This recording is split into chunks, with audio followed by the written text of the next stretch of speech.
G'day and welcome to HerdFlow. This video is for users that have successfully set up their company structure by following the Quick Start Guide. This video outlines how to add transactions within HerdFlow, either by entering them manually or using the import function. As HerdFlow generates a reconciled herd throughout the year, all movements, both externally and internally, must be captured to inform the calculations. Each of the green buttons can be used to manually add in each transaction.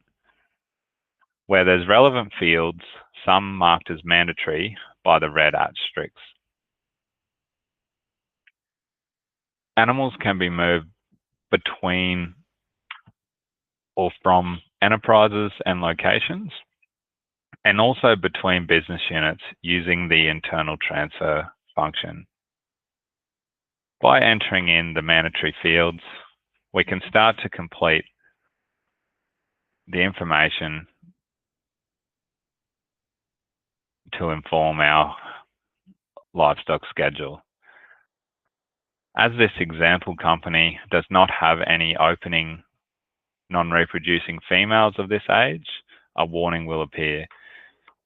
You can proceed and it'll save this transaction, keeping in mind that each category must be reconciled at the end of the period. Any other fields that do not have an asterisk can also be used to help inform and track the transactions within your company.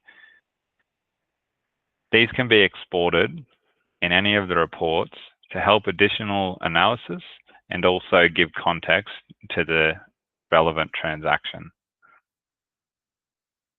So purchases and sales external to the business, transfers between locations or enterprises. These are also applied a value based on the default pricing adjustment and the MLA indicator, or that can be overridden for an actual price given the relevant article that is being transferred. This allows for the calculation of herd performance on both a company, enterprise, and location level. Class transfers can be used when moving animals between categorizations. For example, drafting up some reproducing females that are not fit and moving them into the non-reproducing category. This is done not only to inform the inventory calculations and valuations, but also the animal units throughout the year. Natural increase can also be recorded by sex and age year. And as mentioned in the setup video, individual deaths can also be recorded, keeping in mind that there's already an allocation under the default mortality rate that will subtract deaths throughout the year. Lastly, the reclassification transaction is mandatory to record on the last day of the period. This allows for the year to be closed, and it also gives confidence when running any of the reports in the platform. The reclassification transaction allows for the opening numbers and transactions throughout the year to be calculated, but then also reconciled against the actual numbers that you have on hand from your other records, such as your paddock book or livestock tallies. Once the actual closing numbers are entered, the reclassification allows for movements between age groups to reconcile any differences where animals may have been sold or purchased out of a slightly different bucket. The reclassifications in and out must balance and will be highlighted red at the bottom of the page if this does not. Once each category is balanced, we can then look to the additional deaths column to see if the calculated closing number is different to the actual closing number we want to close the year on. As mentioned, this gives you the ability to bring the numbers on the books to account and be the most reflective indication of what animals are on your property. If there is a difference, it'll be highlighted yellow, and additional deaths can be either added or subtracted from the calculated number to give us a representation of the mortalities and also enable for the herd to balance.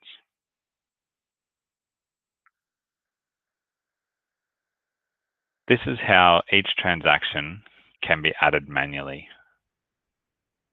Additionally, for a large number of transactions, or for businesses that have their records already in a format or system, these can be imported once mapped to the classifications detailed in the herd classification guidelines.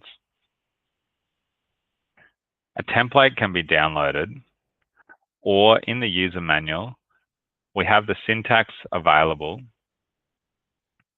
which outlines the mandatory fields and also the syntax that each field requires to bring in the input file. Each tab in the file relates to a transaction, and as such, the purchases, sales, and transfers and so on